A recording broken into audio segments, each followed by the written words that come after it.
Hello friends, मैं अजय सिंह। जैसा कि आप मुझे जानते हैं, पिछले कई समय से मैं साइंस एंड टेक्नोलॉजी पढ़ाता हूं और साइंस के जो क्वेश्चंस हैं वो इन दिनों सभी एग्जामिनेशंस में एक से बढ़कर एक तरीके से पूछे जाने लगे हैं, क्योंकि साइंस का जो वेटेज है वो वर्तमान समय में सभी एग्जामों में धीरे धीरे बढ़ रहा है।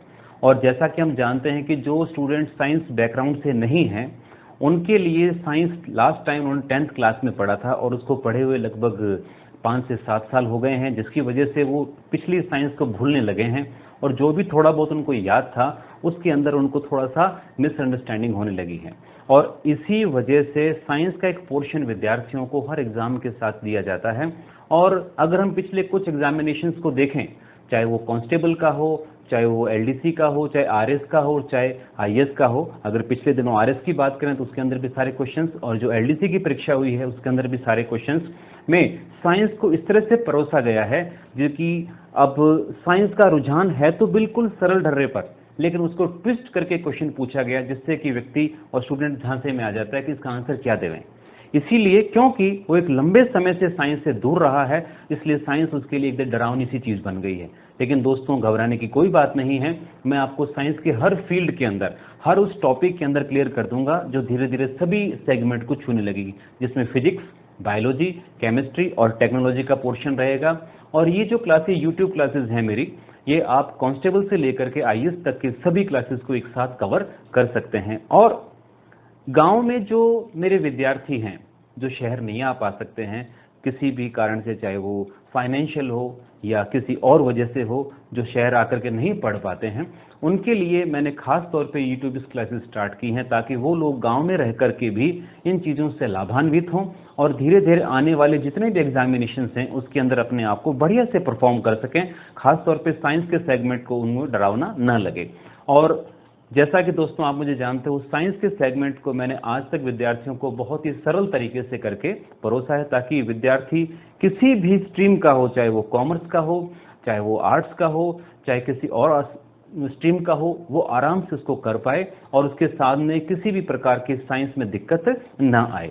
दोस्तों, अगर साइंस के जनरल ट्रेंड की बात करूं तो हम लोग सब वर्तमान समय में जो एग्जामिनेशंस में साइंस कवर कर रहे हैं वो सामान्य विज्ञान, दैनिक विज्ञान, डेली लाइफ साइंस में जो काम आती है उसके ऊपर क्वेश्चन डाले जाते हैं। अगर आप पिछले सारे साल भर के क्वेश्चंस एग्जाम्स में जो आए हैं उनके ऊपर आप गौर करें तो वो सारे क्वेश्चंस जो हैं एकदम सामान्य विज्ञान, जो हम रोजमर्रा की जिंदगी में हम काम में लेते हैं, उस प्रकार के क्वेश्चंस डाले जाते हैं। इसका मतलब साफ है कि हम सब विद्यार्थी, चाहे वो बीटेक का हो, चाहे वो कॉमर्स में हो, चाहे वो आपका आर्ट्स का हो, चाहे मास्टर डिग्री के साथ में हो या चाहे केवल ग्रेजुएशन में हो, अंतिम समय में आप वो कौन सी क्लास थी जिसमें सारे विद्यार्थी एक ही लाइन पर खड़े थे, वो थी क्लास 10th, 10वीं क्लास थी। यानी 10वीं क्लास से आप सब लोगों को क्वेश्चन को पूछने का रुझान हर एग्जामिनेशन के अंदर होता है। दोस्तों, क्लास 10th एक ऐसी क्लास थी जिसमें आप सब लोग एक ही जगह पर साइंस पढ़े हैं, एक ही ढर्रे की साइंस पढ़े हैं, लेकिन इसका उपयोग आजकल कॉम्पिटिशन्स के एग्जाम्स में थोड़ा सा हटके किया जाने लगा है। इसको थोड़ा ट्विस्ट कर दिया गया है। और ट्विस्ट इन द सेंस कि आप उस चीज को तब तक नहीं आंसर दे सकते जब तक उस पैराग्राफ के चारों तरफ से चीजों को आपने कवर नहीं किया गया हो। अगर मैं एक छोटी सी बात से कहूं आपको दोस्तों, कि अगर मैं एक छोटा सा क्वेश्चन आपसे पुट करता हूं क्लास के अंदर कि सीता का देवर कौन था, तो आप तुरंत आपके मन में आएगा लक्ष्मण। लेकिन दो और भी थे जिस पर हमारा ध्यान इतनी आसानी से नहीं गया, शत्रुघ्न और कौन से थे, शत्रुघ्न और भरत। और ये दोनों तब तक आपको याद नहीं आएंगे जब तक कि आप इन दोनों पर ज्यादा गौर नहीं करो, क्योंकि नाम हमने लक्ष्मण का ही ज्यादा सुना हुआ है, जिसकी वजह से हमारा पहला रुझान उधर जाता है। अगर मैं आपसे एक और सवाल करता हूं कि जैसे सामने व्हाइट बोर्ड है, तो क्या ये केवल उतना ही व्हाइट है जितना आपको दिख रहा है, पीछे से कैसा है, तो आपको कहेंगे साहब मुझे नहीं पता। लेकिन हाँ, जितना ये सामने से व्हाइट है, हो सकता है पीछे व्हाइट हो सकता ना हो, लेकिन सत्यता के आधार पर ये दोनों सेगमेंट एक बराबर हैं। अगर इसके कॉर्नर्स की बात की जाए तो भी आपके समझ में नहीं आ रहा है, क्योंकि कॉर्नर्स की जगह आप सामने ज्यादा देख रहे हो, लेकिन वो चारों कॉर्नर और इसका बैक उतना ही सत्य है जितना कि सामने वाला बोर्ड सत्य है। तो दोस्तों, आजकल के ट्रेंड्स में जो क्वेश्चंस पूछे जाते हैं वो तब तक आप उसका आंसर सही नहीं दे पाते हैं जब उसके चारों तरफ की चीजें आपको ध्यान में ना हो। अगर छोटी छोटी चीजों को अगर हम इसको पिरो दें तो हमें एक ऐसे ऐसे पैराग्राफ्स मिलना स्टार्ट हो जाएंगे जहां पर हम क्वेश्चंस को बड़ी बखूबी अपने एग्जाम के लेवल में डाल सकते हैं। एक छोटी सी मुश्किल और आती है दोस्तों एग्जाम में कि साइंस के क्वेश्चन जब भी आपको डाले गए हैं वो उस मूल लैंग्वेज के अंदर नहीं आते हैं जो कि आपको किसी क्लास में पढ़ाई गई हो या किसी किताब में लिखी गई हो।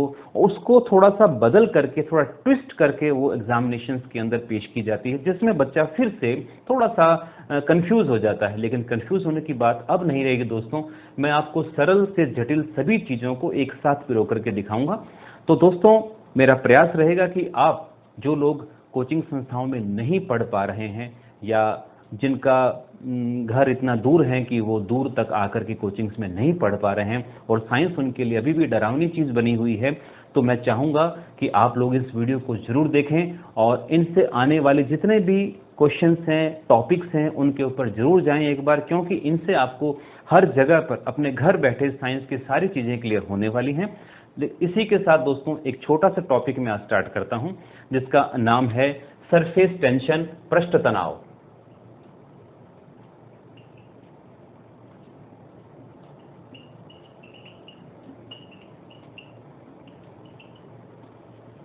सरफेस टेंशन, पृष्ठ तनाव, एक छोटा सा टॉपिक लेते हैं, ध्यान से देखेंगे।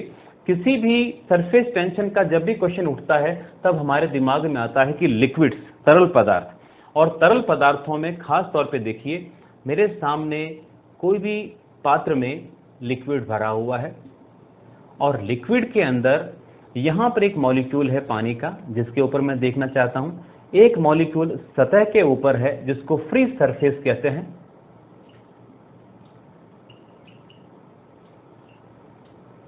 फ्री सरफेस कहते हैं जिसको।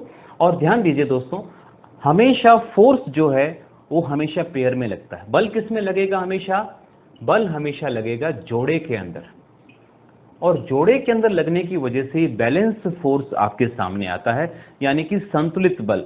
और जब तक हम संतुलन में नहीं होते हैं तो इसका मतलब है हमारा रिजल्टेंट फोर्स कहीं ना कहीं पर जीरो नहीं बना हुआ है, वो हम पर अभी भी काम कर रहा है। अगर मैं इस मॉलिक्यूल पे देखूं जो कि आपके पानी के बीचों बीच है, तो इस पे अगर फोर्स पेयर में लग रहा है तो दोनों तरफ फोर्स लगेगा, और अगर इधर लग रहा है तो फोर्स इधर भी लगेगा, इधर लग रहा है तो इधर भी लगेगा, और यहां तो यहां भी। इसका मतलब यहां पर नेट फोर्स कितना हो जाएगा, यानी परिणामी बल वो हो जाएगा जीरो। रिजल्टेंट फोर्स कैसा हो जाएगा? वो जीरो हो जाएगा। और ये जो बल है, ये बल आपके स्पेशल काइंड का फोर्स है जिसको आप बोलते हैं सहसंजक बल। इसी के साथ एक उसका छोटा सा नाम जुड़ा हुआ और है आसंजक बल, यानी cohesive force and adhesive force. इन दोनों फोर्स की चर्चा हम किसी और टॉपिक में करेंगे, लेकिन आज मैं थोड़ा सा इसमें बता दूं कि जो कोहेसिव फोर्स है, सहसंजक बल है, वो सिमिलर प्रकार के, एक ही प्रकार के मॉलिक्यूल्स के बीच में लगते हैं। जैसे उदाहरण के तौर पे पानी और पानी के मॉलिक्यूल के बीच में लगने वाला जो फोर्स होता है वो सहसंजक बल है, कोहेसिव फोर्स है। इसी की वजह से सभी पानी के मॉलिक्यूल्स आपस में एक दूसरे को अट्रैक्ट करते हैं। और दूसरा, अगर मैं यहां पर देखूं कि इसकी सरफेस पर अगर रिजल्टेंट फोर्स की मैं बात करूं तो फोर्स किधर लग रहा है? या तो इसके सरफेस से अगल बगल में लग रहा है या इसके नीचे की तरफ लग रहा है, लेकिन ऊपर की तरफ नहीं लग पा रहा है। इसी वजह से ये नीचे से ऊपर से नीचे की तरफ एक प्रकार का खिंचाव उत्पन्न करता है, पुल, और इसी खिंचाव को कहा जाता है सरफेस टेंशन, यानी कि पृष्ठ तनाव। और दोस्तों ये सरफेस टेंशन या पृष्ठ तनाव हमें तब प्राप्त होता है जब उस पर लगने वाले सभी बलों का परिणामी योग, यानी रिजल्टेंट फोर्स यानी नेट फोर्स जीरो नहीं होता है। खास तौर पे नेट फोर्स कैसा हो जाएगा इसके ऊपर? Not equals to zero, not equals to zero. Resultant force यहां पर जीरो नहीं हो रहा है, जिसकी वजह से ये काम ऐसा हो रहा है। दो बलों की मैंने अभी अभी आपके सामने जिक्र किया, cohesive force and adhesive force. इसको हम विस्तृत रूप में किसी और टॉपिक के अंदर देखेंगे। अब इस सरफेस टेंशन को थोड़ा सा और देखें, ये क्या है? ये जो ऊपर की सतह है इस पानी के ऊपर, ये एकदम फ्री सरफेस है, मुक्त सरफेस है। इसके ऊपर हमेशा एक प्रकार का तनाव बना हुआ रहता है और ये तनाव एक इलास्टिसिटी की तरह नीचे की तरफ खींचता हुआ नजर आता है और इसी को हम मुख्य रूप से क्या बोलते हैं, सरफेस टेंशन कहते हैं। सरफेस टेंशन का जो मात्रक है दोस्तों, यूनिट है मात्रक, वो है न्यूटन पर मीटर, न्यूटन पर मीटर होता है। और इसकी अगर वीमा की बात करें तो mt-2 ये वीमा है इसकी। अभी इस चीज के ऊपर गौर करें दोस्तों, अभी एलडीसी के अंदर एक क्वेश्चन को पूछा गया था कि रेसिस्टिविटी यानी प्रतिरोधकता का मात्रक क्या है। प्रतिरोधकता का मात्रक यानी कि रेसिस्टिविटी का मात्रक पूछा था और वैसा ही क्वेश्चन ये भी पढ़ सकता है आगे आने वाले क्वेश्चंस में। इस वजह से क्या है कि ये चीजें आपको एक एक करके इसके साथ में जोड़नी पड़ेंगी। अब सरफेस टेंशन का थोड़ा सा और विस्तृत रूप देखते हैं अब इसके अंदर कि अगर किसी मुक्त सरफेस पर, अगर बिल्कुल फ्री सरफेस है, उसके ऊपर हम अगर किसी भी बल को आरोपित करते हैं, सपोज कीजिए ये एक काल्पनिक लंबवत रेखा है, इसके ऊपर मैं, जिसकी लेंथ है L और इसके ऊपर मैं F को अप्लाई करना चाहता हूं, फोर्स लगाना चाहता हूं, तो ध्यान दीजिए जो आपका सरफेस टेंशन है वो हो जाएगा F/L। यानी इस प्रकार एक लंबवत पृष्ठ पर लगने वाला जो बल है वो क्या कहलाएगा, सरफेस टेंशन। और इस टेंशन को किस प्रकार से प्रभावित किया जाता है या ये फोर्स किस प्रकार से प्रभावित होता है उसके ऊपर देखते हैं। यानी किसी भी लिक्विड के अंदर अगर मैं उसके टेम्परेचर को बढ़ा देता हूं, टेम्परेचर को बढ़ाने से उसका जो सरफेस टेंशन है वो ऑटोमेटिकली कम हो जाएगा, ऑटोमेटिकली कम हो जाएगा। या सेकंड लाइन पे कहें कि किसी भी लिक्विड के अंदर मैं इम्प्योरिटीज मिला देता हूं, अशुद्धियां मिला देता हूं, तो भी उसका सरफेस टेंशन जो होता है वो कम हो जाता है। जैसे कि अगर हम एग्जाम्पल के तौर पर बात करें कि आप कभी भी किसी रेस्टोरेंट में जाते हैं या किसी शादी ब्याह में जाते हैं तो वहां पर आपको सबसे पहले पीने के लिए गरम गरम सूप दिया जाता है, तो आप हमेशा सूप को गरम गरम पीना ही प्रेफर करते हैं, ना कि ठंडा, क्योंकि गर्म करने पर उसका जो सरफेस टेंशन है वो कम हो जाता है और जिससे वो आपकी जीभ पर आसानी से फैल जाता है और वो हमें स्वादिष्ट लगता है। इसको और भी जर्रे में डाल के देखिए, आप गर्म कॉफी पीते हैं, गर्म चाय पीते हैं, गर्म दूध पीते हैं, यहां तक कि खाना भी आप खाने में गरम गरम पसंद करते हैं ताकि उसका सरफेस टेंशन जो है कम रहे और आपकी जीभ पर आसानी से फैले और वो आपको स्वादिष्ट लगे। एग्जाम्पल के तौर पे हम और देखते हैं दोस्तों इसके अंदर कि कपूर के छोटे टुकड़े जो हैं वो पानी की सतह पर उछलते हैं और इसका उपयोग कई बार हमने देखा है, छोटी छोटी बोट्स होती हैं प्लास्टिक की बनी हुई, उसके अंदर पीछे उसको फंसा देते हैं तो वो पानी के आगे की तरफ बढ़ना शुरू कर देती है। एक बहुत कॉमन जो हमने देखा है कि पतली आलपिन पानी के ऊपर बढ़िया तरीके से तैरती है। हालांकि ये आप लोगों ने नहीं देखा होगा, लेकिन मैंने इसको एंटोमोलॉजी डिपार्टमेंट, कीट विज्ञान का जो डिपार्टमेंट होता है उसके अंदर मैंने इसको अपने हाथों से करके देखा था। मैंने इसको एक टिश्यू पेपर के ऊपर, एक पतली सी आलपिन होती है, बिल्कुल पतली होती है, अपने बाल से लगभग बाल के जैसी, उसको रखा और टिश्यू पेपर गीला होने के बाद नीचे चला गया और वो पिन वहीं पर तैरती रही।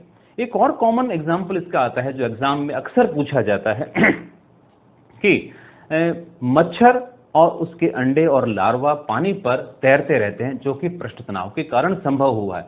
ना केवल मच्छर, कोई चींटी है, कोई पतला सा घास फूस का तिनका है, वो भी इसके ऊपर तैरता रहता है। और यही कारण है कि दोस्तों हमें ये कहना होता है कई बार कि ठहरे हुए पानी पर आप थोड़ा सा कैरोसिन, डीजल या पेट्रोल मिला दीजिए, जिसके चलते उसका सरफेस टेंशन कम हो जाएगा और मच्छर और उसका जो पूरा परिवार है वो पानी में डूब जाएगा। तो दोस्तों इस प्रकार से, और अगर इसको थोड़ा सा और आगे देखें कि कांच की अगर छोटी पतली नली को अगर किनारों से गर्म करें तो वो भी गोलाकार रूप ले लेती है। और नेक्स्ट एग्जांपल में देखते हैं जो कि आपने सुना होगा कि पानी की बूंद, छोटी पानी की बूंद जो होती है वो गोलाकार रूप ले लेती है, ताकि सभी लिक्विड्स इस टेंडेंसी में होते हैं, इस प्रक्रिया में होते हैं कि अपने आकार को, अपने पृष्ठीय क्षेत्रफल को वो कम से कम करें और उसका एग्जिस्टेंस बना रहे, उनका अस्तित्व बना रहे। इस वजह से वो अपने आप को गोलाकार में दे देती है। थर्मामीटर कभी आपसे गलती से टूट गया हो तो आपने देखा उसकी गोलियां नीचे आराम से बिखर जाती हैं। इसका मतलब मरकरी, पारा, और पारे की छोटी गोली जो होती है वो गोलाकार रूप ले लेती है और जो बड़ी बूंद होती है उसकी वो पृष्ठ तनाव सबसे जबरदस्त तरीके से लगना शुरू हो जाता है। और इसके साथ ही अगर हम देखें कि कपड़े धोने के लिए हम डिटर्जेंट या साबुन का प्रयोग करते हैं, और कभी साबुन और डिटर्जेंट का प्रयोग करते समय आपने देखा होगा कि हम उसके अंदर इम्प्योरिटीज मिला रहे हैं, अशुद्धियां मिला रहे हैं, जिसके चलते वो कपड़ों में से हमारा मैल आराम से निकाल पाता है। इसको हम आगे केमिस्ट्री के टॉपिक में जरूर पढ़ेंगे, जिसमें डिटर्जेंट और अपने साबुन का एक टॉपिक रहेगा, जिसके अंदर हम इसकी और विस्तृत चर्चा करेंगे। और अगर आपने देखा होगा, बच्चों को अगर आप कहीं बाहर लेके जाते हैं तो वहां पर साबुन के बुलबुलों से ऐसे फूंक मार के बुलबुले बनाने वाला एक मशीन सा लेकर के एक घूमता रहता है व्यक्ति। ये बुलबुले भी बनना पृष्ठ तनाव के कारण ही संभव होता है।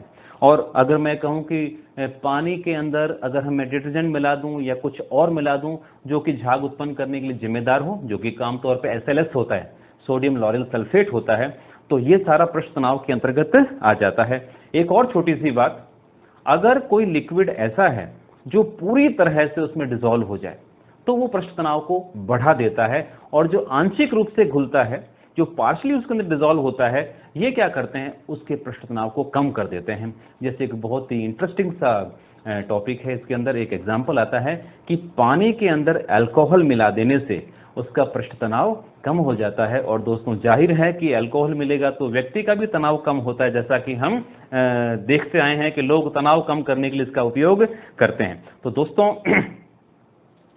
वो सारी चीजें जो इस टॉपिक में मैंने कवर की हैं, पिछले आए हुए एग्जामिनेशंस का निचोड़ हैं, जिसको हम धीरे धीरे धीरे धीरे और चीजों को जोड़ते हुए आगे की तरफ बढ़ेंगे। दोस्तों, अगर आपको वीडियो अच्छा लगा हो तो आप इसको शेयर करें, सब्सक्राइब करें और इस पर कमेंट करें, और आने वाले वीडियोस के लिए जो कमेंट आप मुझे देंगे मैं उनको अगले वीडियोस में शामिल करूंगा, ताकि आपको वो सारी चीजें मैं दिखा पाऊं जो कि आगे आप लोग चाहते हैं। और इसके साथ ही विदा लेता हूं। थैंक यू दोस्तों।